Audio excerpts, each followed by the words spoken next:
Next type of reaction with hydrogen cyanide. HCN கொடுக்கலாம் இல்ல hydrogen cyanide. How does glucose react with hydrogen cyanide கேட்கலாம். Glucose structure நமக்கு தெரியும். இங்க CH1 எழுதுவோம், அதுக்கு பதிலாக கொஞ்சம் மாத்தி CH double bond 1 மென்ஷன் பண்ணிக்கலாம்.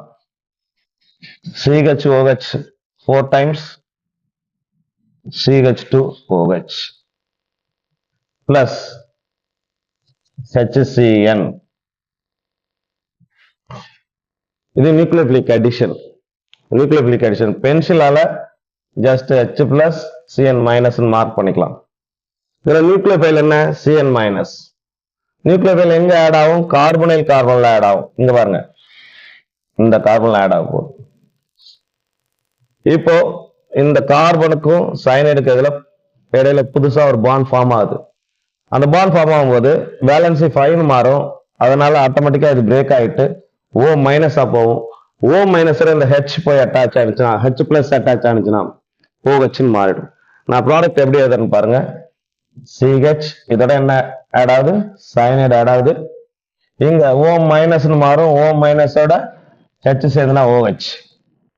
ரிமைனிங் நோ சேஞ்ச் அப்படியே எழுதியங்க. ரிமைனிங் நோ சேஞ்ச் அப்படியே எழுதியங்க. இது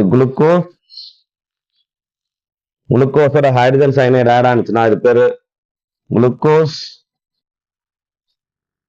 சயனோஹைட்ரின். குளுக்கோஸ் சயனோஹைட்ரின்.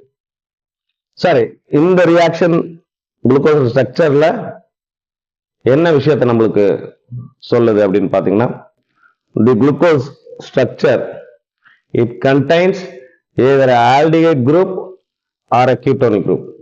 ரைட்டுங்களா? குளுக்கோஸ் ஸ்ட்ரக்சர் என்ன? It contain either an aldehyde group அப்படி இல்லைன்னா ஒரு ketonic group. ரைட்டா? Glucose contains